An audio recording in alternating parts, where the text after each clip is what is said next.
2019 ಲೋಕಸಭಾ ಚುನಾವಣೆಯಲ್ಲಿ ಭಾರತೀಯ ಜನತಾ ಪಕ್ಷಕ್ಕೆ ಸ್ವತಂತ್ರವಾಗಿ 303 ಸೀಟ್ಗಳು ಬಂದವು ಮತ್ತು ಬಿಜೆಪಿ ನೇತೃತ್ವದ ಎನ್ಡಿಎಗೆ 354 ಸೀಟ್ಗಳ ದಾಖಲೆ ಬಹುಮತ ದೊರೆತಿತ್ತು. ಹೀಗಾಗಿ ನರೇಂದ್ರ ಮೋದಿ ಅವರು ಎರಡನೇ ಬಾರಿಗೆ ಮತ್ತೆ ಪ್ರಧಾನಮಂತ್ರಿಯಾಗಿ ಆಯ್ಕೆಗೊಂಡಿದ್ರು. ಅವರನ್ನು ಮತ್ತೆ ಸಂಸದೀಯ ಪಕ್ಷದ ನಾಯಕನನ್ನಾಗಿ ಆಯ್ಕೆ ಮಾಡಿದ ಎನ್ಡಿಎ ಸಂಸದೀಯ ಸದಸ್ಯರುಗಳ ಸಭೆಯಲ್ಲಿ ಅವರು ವಿಜಯೋತ್ಸವದ ಬಗ್ಗೆ ಸಂಭ್ರಮ ಪಡಲಿಲ್ಲ. ಅದರ ಒಂದು ವಿಷಯದ ಬಗ್ಗೆ ವಿಷಾದ ವ್ಯಕ್ತಪಡಿಸಿದ್ರು.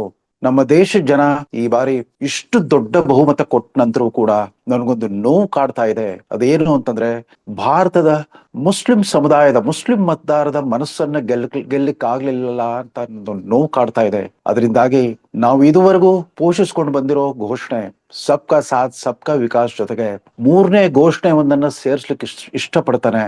ಅದು ಸಬ್ಕಾ ವಿಶ್ವಾಸ್ ಅಂತ. ಈ ಸಬ್ಕಾ ವಿಶ್ವಾಸ್ ಅದು ನೇರವಾಗಿ ಭಾರತೀಯ ಮುಸಲ್ಮಾನರಿಗೆ ತಲುಪಿಸಿದ ಸಂದೇಶವಾಗಿತ್ತು. ಮೋದಿ 2004ರಿಂದ ಕಾರ್ಯಗತಗೊಳಿಸಿದ ಅತಿ ದೊಡ್ಡ ಜನಕಲ್ಯಾಣ ಕಾರ್ಯಕ್ರಮಗಳಾಗಿರೋ ಜನ್ಧನ್ ಅಕೌಂಟ್, ಮುದ್ರಾ ಯೋಜನೆ, ಪ್ರಧಾನ ಮಂತ್ರಿ ಆವಾಸ್ ಯೋಜನೆ, ಉಜ್ವಲ ಗ್ಯಾಸ್ ಕನೆಕ್ಷನ್ ಯೋಜನೆ ಮತ್ತಿತ್ಯಾದಿ ಹಲವಾರು ಬಡತನ ನಿವಾರಣಾ ಕಾರ್ಯಕ್ರಮಗಳಲ್ಲಿ ಅವರೆಂದು ಧಾರ್ಮಿಕ ಅಥವಾ ಜಾತಿ ಭೇದ ಭಾವ ತಾರತಮ್ಯದ ನೀತಿಯನ್ನು ಅನುಸರಿಸಲೇ ಇಲ್ಲ. ಅದಷ್ಟೇ ಅಲ್ಲ, ಮುದ್ರಾ ಸ್ಕೀಮು ವಿಶೇಷವಾಗಿ ಅದರ ಫಲಾನುಭವಿಗಳ ಪೈಕಿ 67% ಜನ SC ST OBC ಮತ್ತು ಮೈನಾರಿಟಿಗಳೇ ಆಗಿದ್ರು. ಅದು 2015ರ ಅರುಣ್ ಜೇಟ್ಲಿ ಆರ್ಥಿಕ ಸಚಿವರಾಗಿ ಮಂಡಿಸಿದ್ದ ಮೊದಲ ಬಜೆಟ್ ಅಲ್ಲೇ ಬಂದಿತ್ತು. ಸಾಂಪ್ರದಾಯಿಕ ಕುಶಲಕರ್ಮಿಗಳು, ಕಸುಬುದಾರರು, ಕುಲಕಸುಬುದಾರರು, ಆಟೋಮೊಬೈಲ್ ಮೆಕ್ಯಾನಿಕ್ಗಳು, ಸೈಕಲ್ ಶಾಪ್ ಇಟ್ಟಿರೋರು, ಲಾಂಡ್ರಿ ಇಟ್ಟಿರೋರು ಅಥವಾ ಸಲೂನ್ ಹೇರ್ ಕಟಿಂಗ್ ಸಲೂನ್ ಇಟ್ಟಿರೋರು ಇತ್ಯಾದಿ ಹಲವಾರು ಸಣ್ಣ ಪುಟ್ಟ ಶ್ರಮಜೀವಿಗಳಿಗೆ 50,000ದಿಂದ 10 ಲಕ್ಷ ರೂಪಾಯಿವರೆಗೂ ರಾಷ್ಟ್ರೀಕೃತ ಬ್ಯಾಂಕ್ಗಳಿಂದ ಜಾಮೀನು ರಹಿತ ಸಾಲ ನೀಡಿಕೆಯ ಕಾರ್ಯಕ್ರಮ. ಅದು ಇದುವರೆಗೂ ಸುಮಾರು 33 ಕೋಟಿ ಫಲಾನುಭವಿಗಳಿಗೆ ಅದು ತಲುಪಿದೆ ಅಂತ ಅಧಿಕೃತ ದಾಖಲೆಗಳೇ ಹೇಳ್ತಾ ಇವೆ. ಇದರಲ್ಲಿ ದೊಡ್ಡ ಪ್ರಮಾಣದ ಫಲಾನುಭವಿಗಳೆಲ್ಲ ಬಹುತೇಕ ಮುಸ್ಲಿಮರೇ ಆಗಿದ್ರು. ಮೋದಿ ಅವರು ಗುಜರಾತಿನ ಮುಸ್ಲಿಮರಿಗೆ ಏನ್ ಮಾಡಿದ್ರು ಅಂತ ತಿಳ್ಕೊಬೇಕು ಅಂತಂದ್ರೆ, 2001 ಜನವರಿ 25ರಂದು ಈ ಶತಮಾನದ ದೊಡ್ಡ ಭೂಕಂಪ ಸಂಭವಿಸಿತ್ತು. ಆ ಗಡಿ ಪ್ರದೇಶವಾದ ಶುದ್ಧ ಮರುಭೂಮಿ ಆಗಿರೋ ಗುಜರಾತಿನ ಕಚ್ ಪ್ರದೇಶದಲ್ಲಿ ಕಚ್ ಮರುಭೂಮಿಗೆ ಹೊಂದಿಕೊಂಡಂತೆ ಪಾಕಿಸ್ತಾನ್ ಗಡಿಯಲ್ಲಿರುವ ಈ ಕಚ್ ಪ್ರದೇಶದ ಮುಖ್ಯ ಕೇಂದ್ರ ಭುಜ್ ನಗರವೇ ಸಂಪೂರ್ಣವಾಗಿ ವಿನಾಶಗೊಂಡಿತ್ತು. ಸುಮಾರು 20,000 ಜನ ಆ ಭೂಕಂಪದಲ್ಲಿ ಮಡಿದಿದ್ರು. 1,70,000 ಜನಕ್ಕೆ ಗಂಭೀರವಾದ ಗಾಯಗಳಾಗಿದ್ವು. 3,40,000 ಮನೆಗಳು ಭಗ್ನಗೊಂಡಿದ್ವು. ಅಲ್ಲಿದ್ದ ಎಲ್ಲ ಮೂಲ ಸೌಕರ್ಯಗಳು ಕೂಡ ಧ್ವಂಸವಾಗಿದ್ವು.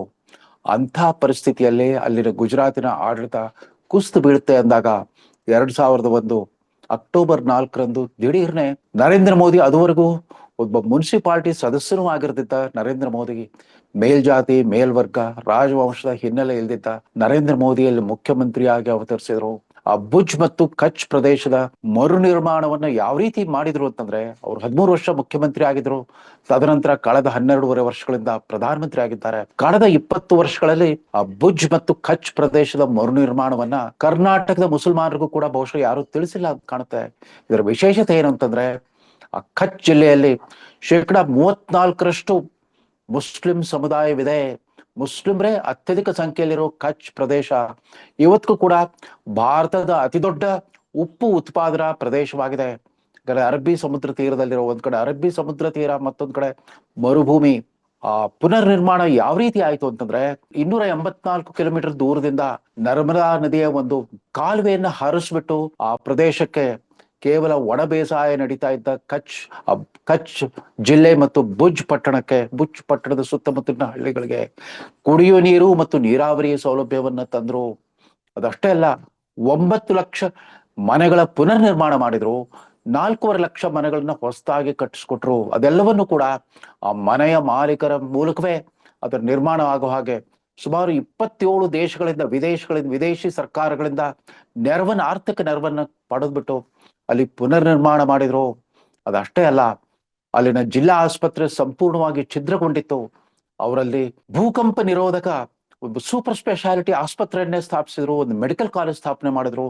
35 ಸರ್ಕಾರಿ ಕಾಲೇಜುಗಳು ಸ್ಥಾಪನೆ ಮಾಡಿದ್ರು. ಅದಷ್ಟೇ ಅಲ್ಲ, ಏಷ್ಯಾದ ಅತಿ ದೊಡ್ಡ ಸಿಮೆಂಟ್ ಕಾರ್ಖಾನೆ ಇವತ್ತು ಭುಜ್ನಲ್ಲಿದೆ.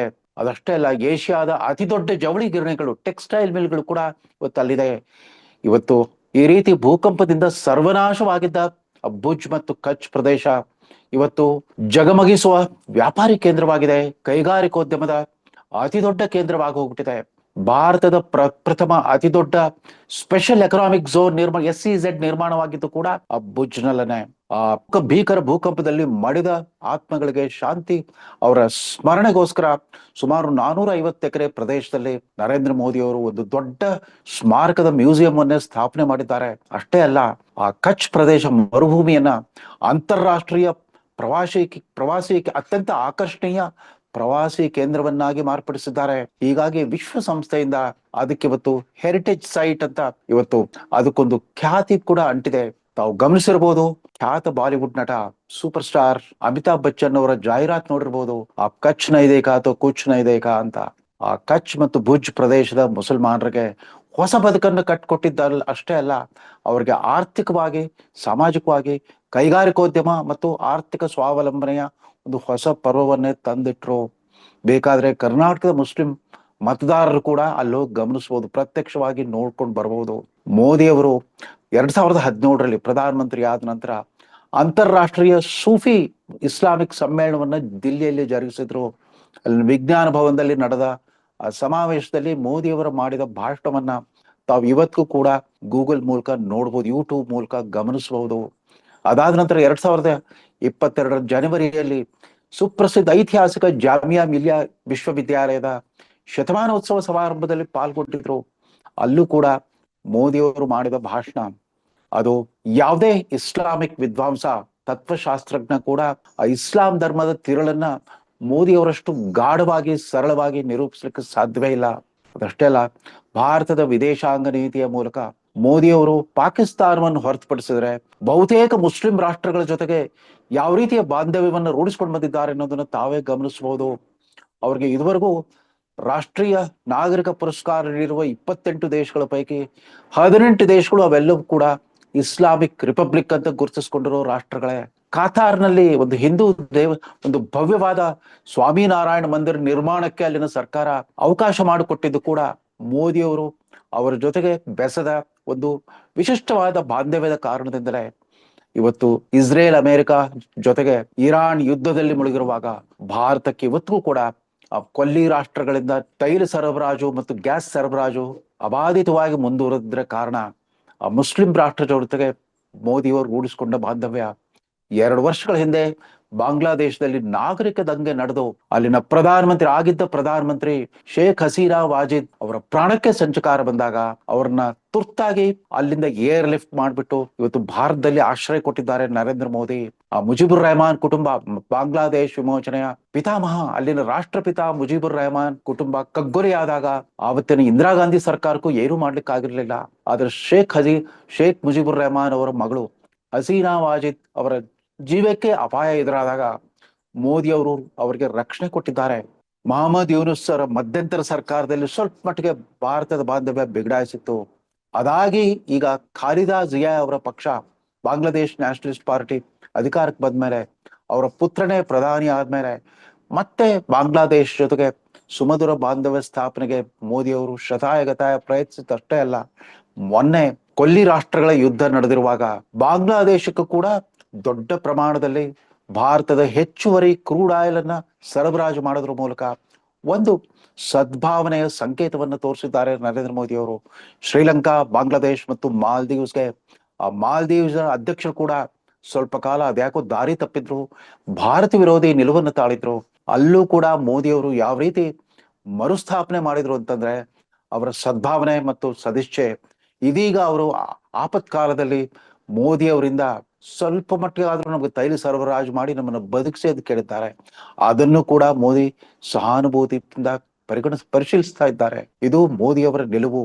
ಅವ್ರು ಎಂದೂ ಕೂಡ ಅವರ ಭಾಷಣಗಳಲ್ಲಿ ನೇರವಾಗಿ ಹಿಂದುತ್ವ ಅನ್ನೋ ಶಬ್ದವನ್ನು ಕೂಡ ಬಳಸಲ್ಲ. ಆದಷ್ಟು ರಾಷ್ಟ್ರೀಯತೆಯ ಪರಿಕಲ್ಪನೆಯನ್ನು ಇಟ್ಕೊಂಡೇ ಭಾರತದ ಎಲ್ಲ ಮತದಾರನ ತಲುಪೋ ಪ್ರಯತ್ನ ಮಾಡ್ತಾ ಬಂದಿದ್ದಾರೆ. ರಾಮ ಮಂದಿರ ಪ್ರತಿಷ್ಠಾಪನೆ ಮಾಡಿದ ದಿವಸ ಕೂಡ ಇವತ್ತು ನಮಗೆ ವಿಜಯದ ಭಾವನೆಯೂ ಬೇಕು, ಆದ್ರೆ ವಿನಯವಂತಿಕೆಯೂ ಬೇಕು ಅನ್ನೋ ಒಂದು ಮಾತನ್ನು ಉತ್ತರಿಸಿದ್ರು. ವಿಕಸಿತ ಭಾರತ ಸಂಕಲ್ಪ ಯಾತ್ರಾ ಅಂತ ಮುಂದಿನ 25 ವರ್ಷಗಳ ಅಭಿವೃದ್ಧಿ ಒಂದು ಪ್ರಣಾಳಿಕೆಯನ್ನ, ಸುಂದರವಾದ ಪ್ರಣಾಳಿಕೆಯನ್ನ ಅನಾವರಣ ಮಾಡಿದ್ರು. ಅವರು ಯಾವ ರೀತಿ ತಮ್ಮ ಲೋಕಸಭಾ ಕ್ಷೇತ್ರ ವಾರಣಾಸಿಯಲ್ಲಿನ ಜಗತ್ ಪ್ರಸಿದ್ಧ ಬನಾರಸ್ ರೇಷ್ಮೆ ಸೀರೆಗಳ ನೇಕಾರರು ಅವರೆಲ್ಲರೂ ಮುಸ್ಲಿಮ್ರೇ. ಅವರ ಬದುಕಿನಲ್ಲಿ ಯಾವ ರೀತಿ ಬದಲಾವಣೆ ತಂದಿದ್ದಾರೆ, ಯಾವ ರೀತಿ ಅವರಿಗೆ ಆರ್ಥಿಕ ಸಮೃದ್ಧಿಯನ್ನು ತಂದು ಕೊಟ್ಟಿದ್ದಾರೆ ಅಂತ ವಾರಾಣಸಿಗೆ ಹೋದವರೇ ಪ್ರತ್ಯಕ್ಷವಾಗಿ ನೋಡ್ಕೊಂಡು ಬರ್ಬೇಕು. ಇದು ಭಾರತೀಯ ಮುಸಲ್ಮಾನರು ಮೋದಿಯವರ ಸಂಕೀರ್ಣ ವ್ಯಕ್ತಿತ್ವ, ಅವರ ಎರಡು ಘೋಷಣೆಗಳನ್ನು ಗಮನಿಸಬೇಕು. ಒಂದು ಇನ್ಕ್ಲೂಸಿವ್ ಡೆವಲಪ್ಮೆಂಟ್, ಸರ್ವೋದಯ ಸಿದ್ಧಾಂತ, ಮತ್ತೊಂದು ಲಾಸ್ಟ್ ಮೈಲ್ ಡೆಲಿವರಿ, ಅಂತ್ಯೋದಯ ತತ್ವ. ಅವರ ಬಹುತೇಕ ಸರ್ಕಾರದ ಎಲ್ಲ ಕಾರ್ಯಕ್ರಮಗಳು ಕೂಡ, ಅದರಲ್ಲೂ 2020 ಮತ್ತು 2021 ಭೀಕರವಾದ ಕೋವಿಡ್ ಸಾಂಕ್ರಾಮಿಕದ ಸಂದರ್ಭದಲ್ಲಿ ಯಾವ ರೀತಿ ಲಕ್ಷಾಂತರ ಜನರ ಜೀವ ರಕ್ಷಣೆಯ ಯುದ್ಧವನ್ನ ಮೋದಿಯವರು ಸ್ವತಃ ನಿರ್ವಹಿಸಿದ್ರು. 1,10,00,000 ಜನ ಪ್ರೌಢ ವಯಸ್ಕ ಭಾರತೀಯರಿಗೆಲ್ರಿಗೂ ಉಚಿತ ವ್ಯಾಕ್ಸಿನ್ ನೀಡಿಕೆ ವ್ಯವಸ್ಥೆ ಮಾಡಿದ್ರು. ಅದು ಯಾವುದನ್ನು ಮರಿಬಾರದು. ಅದರಲ್ಲಿ ಯಾವುದೇ ಹಿಂದೂ, ಮುಸ್ಲಿಂ, ಕ್ರಿಶ್ಚಿಯನ್ ಅನ್ನೋ ಭೇದ ಭಾವವಿರಲಿಲ್ಲ. ಎಲ್ರಿಗೂ ಕೂಡ ಸಮಾನವಾದ ಅವಕಾಶ, ಸಮಾನವಾದ ಬದುಕು ಹಕ್ಕನ್ನು ಕೊಟ್ಟು ಮುಂದುವರೆದಿದ್ದಾರೆ. ಇದೀಗ ಮೊನ್ನೆ KN ರಾಜಣ್ಣ ಅವ್ರು ಹೇಳಿದ್ರು, ಕಾಂಗ್ರೆಸ್ ನಾಯಕ, ಮಾಜಿ ಸಚಿವ, ಮುಸಲ್ಮಾನರು ಹೇಗಿದ್ರು ಕಾಂಗ್ರೆಸ್ ಓಟ್ ಹಾಕ್ತಾರೆ, ಯಾಕೆಂದ್ರೆ ಕಾಂಗ್ರೆಸ್ ಗೆಲ್ಲಿಸ್ಬೇಕು ಅನ್ನೋದಕ್ಕಿಂತ ಬಿಜೆಪಿಯನ್ನು ಸೋಲಿಸ್ಲಿಕ್ಕೆ ಅಂತ. ದಯಮಾಡಿ ಬಿಜೆಪಿಯ ಬಗ್ಗೆ ಮರುಚಿಂತನೆ ಮಾಡಿ. ಒಂದು ಸಾರಿ ಮೋದಿಯವರು ಸಾಗಿ ಬಂದ ದಾರಿಯನ್ನ ಗಮನಿಸಿ. ಅಂದಾಗೆ ಆ ಭುಜ್ ಭೂಕಂಪದ ನಂತರ ಇಡೀ ದೇಶದಲ್ಲೇ ಪ್ರಪ್ರಥಮ ಬಾರಿಗೆ ಗುಜರಾತ್ ಡಿಸಾಸ್ಟರ್ ಮ್ಯಾನೇಜ್ಮೆಂಟ್ ಆಕ್ಟ್ 2003 ಅಂತ 2003ರಲ್ಲೇ ಪ್ರಕೃತಿ ವಿಕೋಪ ನಿರ್ವಹಣಾ ಕಾಯ್ದೆ ಅನ್ನೋದನ್ನ ಮೋದಿಯವರು ಜಾರಿಗೆ ತಂದಿದ್ದು ಗುಜರಾತ್ ತಲನೆ. ಅದಾದ ನಂತರ ಮುಂದೆ UPA ಸರ್ಕಾರ ಕೇಂದ್ರದಲ್ಲೂ ಕೂಡ ನ್ಯಾಷನಲ್ ಡಿಸಾಸ್ಟರ್ ಮ್ಯಾನೇಜ್ಮೆಂಟ್ ಆಕ್ಟ್ ತರಲಿಕ್ಕೆ ಅದೇ ಪ್ರೇರಣೆ ಆಗಿತ್ತು. ಈ ರೀತಿ ಮೋದಿಯವರ ಹೋದಲ್ಲಿ ಬಂದಲ್ಲಿ ಸರ್ವೇ ಜನ ಸುಖಿನೋ ಭವಂತು ಅಂತ ಹೇಳ್ತಾರೆ. ವಸುದೈವ ಕುಟುಂಬಕಂ ಅನ್ನೋ ಒಂದು ಸಂದೇಶವನ್ನು ಬಿತ್ತರಿಸ್ತಾ ಇರ್ತಾರೆ. ಮೋದಿಯ ರಾಜಕಾರಣ ಮತ್ತು ಆಡಳಿತವನ್ನ ಮತ್ತೊಂದು ದೃಷ್ಟಿಕೋನದಿಂದ ನೋಡಿ ತಮ್ಮ ಮತ ಚಲಾಯಿಸಲಿ ಅಂತ ಆಗ್ರಹಿಸ್ತಾ, ವಿಶೇಷವಾಗಿ ಕರ್ನಾಟಕದ ದಾವಣಗೆರೆ ಮತ್ತು ಬಾಗಲಕೋಟೆ ಕ್ಷೇತ್ರಗಳ ಮುಸ್ಲಿಂ ಮತದಾರರಿಗೆ ಅರಿಕೆ ಮಾಡ್ಕೊಳ್ತಾ ಇದ್ದಾನೆ. ನಮಸ್ಕಾರ.